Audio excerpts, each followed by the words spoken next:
Trump threatens Saturday Night Live with retribution over parody. Alec Baldwin regularly does a parody, a spot parodying Trump, and you know, they are quite amusing, the sketches that they do. And I've just watched Ring of Fire, Farron Cousins, present this story, and I thought, well, I'll just check straight up after that CNN came on. I'll leave you Farron Cousins' link as well. And here we've got CNN like expressing incredulity at Trump wanting to investigate Saturday Night Live for collusion with the Democrats. And as Farron Cousins rightly states, you know, that's what Saturday Night Live do, and they have given every president the same treatment from as far back as the 1970s when the show began.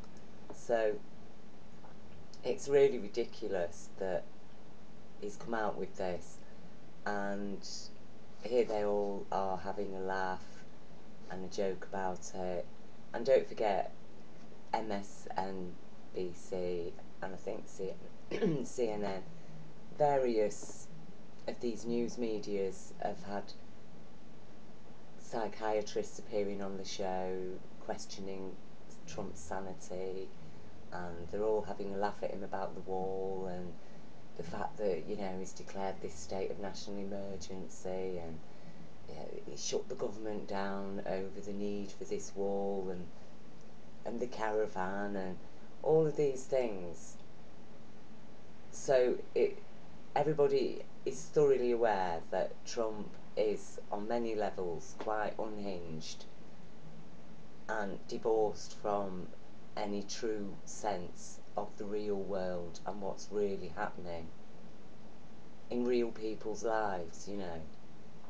And he also shows, as they exposed, a callous disregard for the people whose lives he affected, the hundreds of thousands of people whose lives were literally turned upside down over his shutdown, over his government shutdown, and the hardships and insecurities that people endured through that. And what I find incredible is the fact that nonetheless every single one of these news medias have stood by Trump's choice of president, Trump and Mike Pence's choice of president for Venezuela. You know, this guy is making decisions that are going to affect millions of people's lives, and he's so unhinged that he wants Saturday Night Live investigated for collusion, okay? And he's making decisions about other countries, talking about invading Venezuela. This, and even worse, okay, is the fact that how many European leaders, Britain, France, Italy, Spain, Germany, have all come out supporting Trump's choice of presidency for Venezuela, supporting. Still, I get so, what can I say? I'm just, you know, I hear people say, well, you know, President Maduro has, you know, he's handled the situation really badly. I'm sorry, how do you handle constant attack from people who just do not want a nation and the population to benefit from its own resources, who just do not want the majority workforce to have a health service, to have an education, to have a home? They just don't want it. It's like, no, it can't be allowed. Of course you can't use your oil money for that. We're going to sanction you. We're going to make you struggle. And then we're going to blame you for the fact that you're not coping very well under our continual attack. It's been attack after attack after attack. You know, we all witnessed the attempted coup against Chavez. And from my research, I think even Chavez was aware, well, very strongly suspected that he was given cancer, that cancer was induced in him when he was taken away, you know, during this attempted coup, and then promptly returned because the people rose up, and so they had to return him to take presidency. It's, and yet all these world leaders are all standing behind Trump for his choice of presidency. So on this picture here, on this video, and I will leave you the link to this.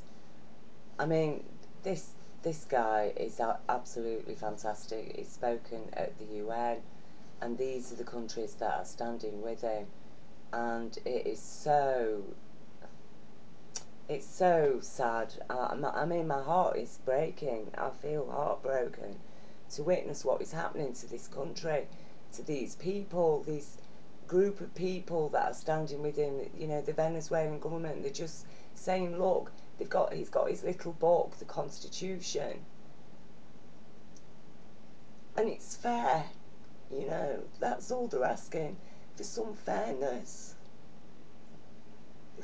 Please, let the people have a health service, let them have homes, let them have an education, let them have a decent wage. Don't make them live in shanty towns with no health. Don't let them live in misery while they're working for you for crumbs, and while you're all living your fancy lives, buying your cars, your fancy cars, and no cares for the children that are born into that level of poverty. And then you blame the people, and exactly the same they do to the poor people, is blame them for the misery and degradation that they're living in. And that is exactly what they do. They attack, they rob, they rape, and then they blame the victims. They blame the victims as the victim's the criminal. The victim incited the crime simply because they're so weak and they're so inferior, because they're so poor, because they're a native person on the land. We see Israel do it all the time, the whole world supporting what Israel's doing to Palestine, which has just been an absolute, it's been an abomination to live with from my childhood, witnessing what has been going on, witnessing what's been going on in Africa. To witness time and again, the victims of terrorism and crime are the terrorists and the criminals. And that's exactly what is being done to Venezuela. And I understand the people, when they're under such heavy sanctions, that yes, they will be like, yeah, just let's get rid of this president, let's have Trump's choice, if that means we're going to have medicines, if that means we're going to have the luxury goods we want on our supermarket shelves. Except not realising that, look, yeah, you'll have everything on your supermarket shelves, it's just most of you won't be able to afford to buy them.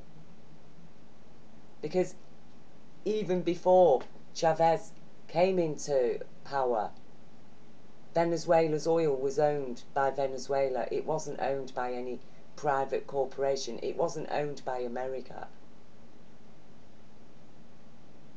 And, you know, to witness the people queuing up to sign the petition that, please, you know, we don't want any invasion in Venezuela, and everybody holding their little book, the Constitution. So what are they doing different to America? What, they've set a constitution up that actually is fair and serves the people, that's actually even fairer than Britain. Britain hasn't even got a constitution, but Britain's standing there saying, yeah, we recognise Juan Guaido as president when he has never stood for president. Oh, interim president. How can you have an interim president? The guy's never even stood in office. He's never stood for any election. How can he be an interim president? An interim president for what, when there is a president that has been democratically elected? In Britain, they got Russell Brand on BBC Newsnight telling people not to vote. That's what he did. They had him just before Cameron was elected. In his scam election, they had Russell Brand telling people not to vote. Don't vote, he was telling people. He had a huge following, masses, millions of people all decided not to vote as a direct result. That they had him on BBC Newsnight. He became a major celebrity overnight with his own regular chat show and telling people not to vote all the way leading up to the election. So, by Theresa May's reckoning now, that means that no, actually, sorry, you Tories didn't get back in because, you know, people were persuaded not to vote. People chose not to vote, not to participate in the election. So therefore, it was an unfair election. And in fact, you even used the BBC to persuade people not to vote. You used the media, just as they did in Venezuela, to persuade people not to participate in the election. So all of us people that were persuaded not to participate in the election, then we can turn around and say, hey, you people didn't win because we didn't participate. We chose not to participate because we listened to the spokespeople that were presented us through the media. But that is what is being done to Venezuela. And yet at the same time now, you know, look, they're all laughing at, because Trump, he is literally off the wall. He is off the wall.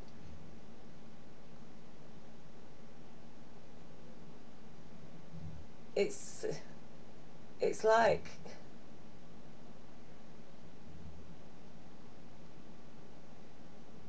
that is how crazy he is, that he actually believes that that Saturday Night Live is colluding with the Democrats.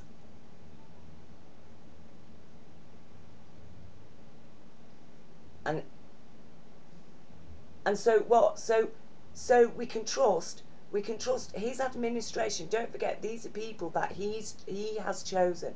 A man who now wants Saturday Night Live, a comedy show, investigated for collusion. Okay, he wants a comedy show investigated for collusion. His choices are sitting in the Supreme Court. His choices are making decisions about other nations. His choices, the people he has chosen. Don't forget, one of them, a war criminal.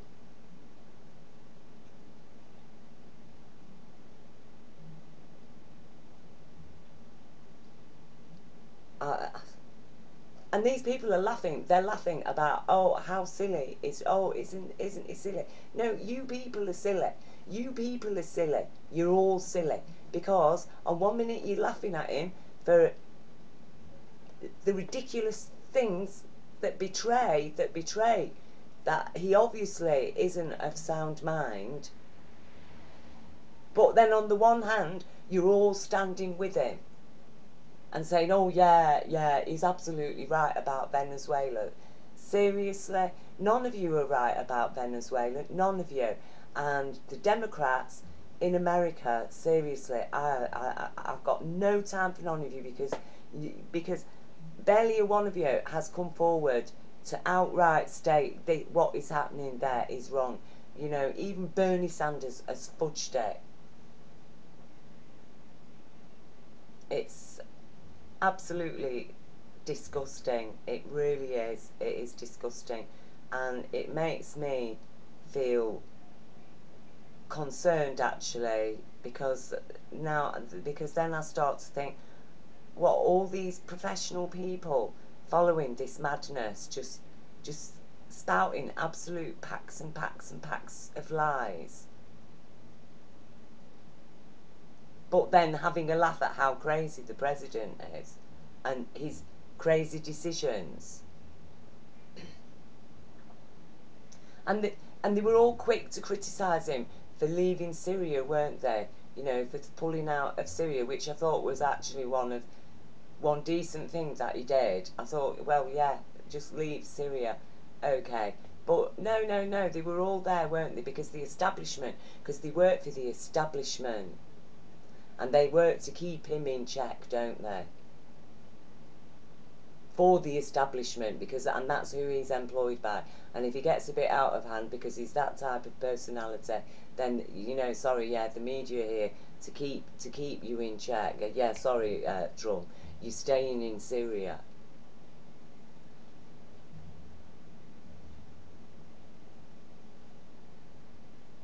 You see, what the establishment is scared of, what the Republicans, who most serve the establishment openly, what they're scared of is that, yeah, all right, Trump will get his wall. He will get his border security. So who who are they going to blame then for all the drugs entering America? Who are they going to blame? They're not going to be able to say, oh, it's people slipping over the border, the unfenced border, are they? They're not going to be able to say that anymore. People will know once and for all that, yeah, these drugs are coming in because people are turning blind eyes. People are taking backhanders because your own security forces, your police, your military, your intelligence, government agents, you name it, they're all involved in bringing these drugs in and earning big fat tax-free profits off the misery and suffering that they then inflict, because it's a crime, isn't it? Illegal drugs are a crime. Oh yeah, the poor guy on the poor black guy on the street, the poor white guy, oh yeah, let's see your pockets. Oh, you've got some cocaine, bang, you're in jail. Meanwhile, in the upper circles, they're literally snorting mountains of it. 2 tons a month, apparently. Nearly 2 tons a month is entering America. That's just cocaine. America is such a sick, sick country, and Britain is as sick as hell as well. I mean, really, just talk about zombies. Apparently Game of Thrones is coming back soon, and I was thinking the other day, it's quite a good analogy, really. The White Walkers, the living dead. That is literally what is inhabiting the alleged civilized worlds at the moment. Literally, the living dead. Well, do you know what? You're not dead, people. You're alive. Wake up to reality and stand up for your human rights, because these people, they really are having a laugh. They are having a laugh. They're having nice lives. Look at them all sat there. I mean, this is in a country where millions are sleeping in their cars because they've lost their homes. Millions are doing 3 jobs to earn what should have really been enough money from one wage for one job. People are losing their children. People's relationships are breaking down. People are having breakdowns. People are getting ill. People can't afford. I was on my Twitter, and there was a lady there asking for donations, GoFundMe, to pay for her mother's healthcare treatment in America. But it's all just another day of fun and games for these people. It is no wonder in this world I'm having difficulties just socialising. I can't go out hardly. I feel like an alien. I really do. I feel like an alien. I can't even face myself half the time, because half of me is thinking, is it me that I am totally mad, because I don't seem I'm just not getting it. I am not getting this insanity. It's like I feel like my world, my understanding, there's no room for it. There's no place for it in this world.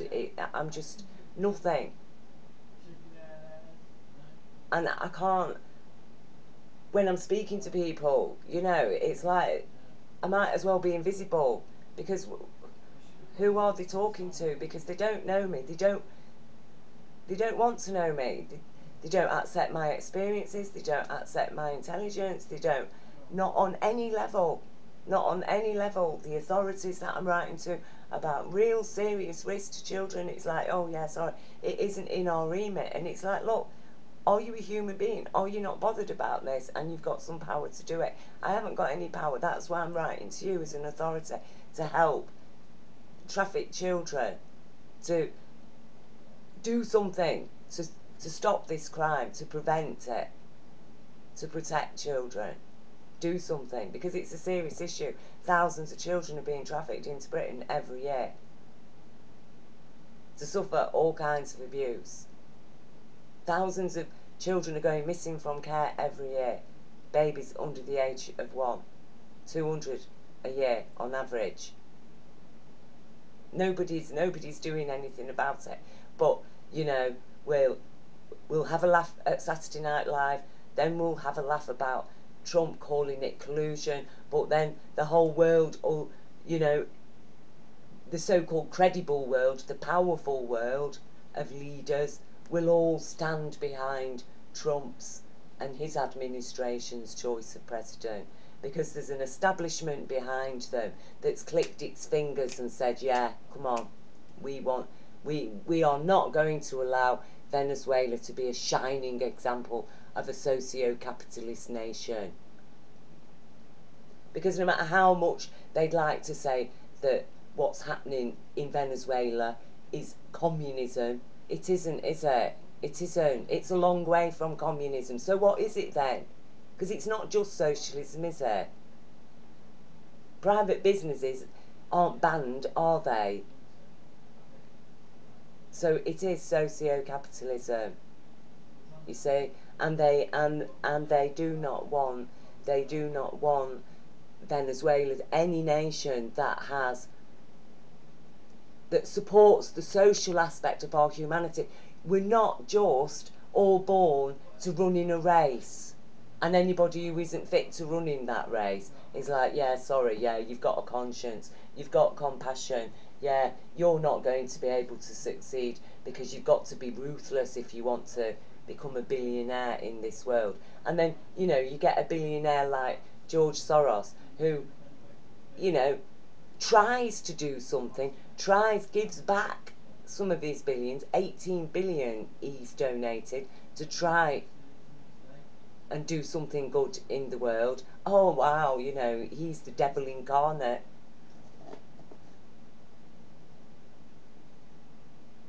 And I am finding I don't seem to be able, I don't fit in anywhere among any of it.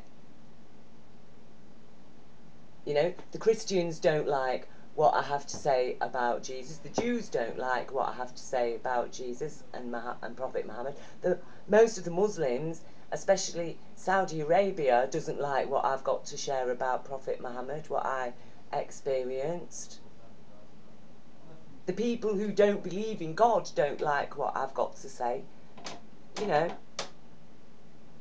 it's like, I don't know. I think I must have been born on the wrong planet.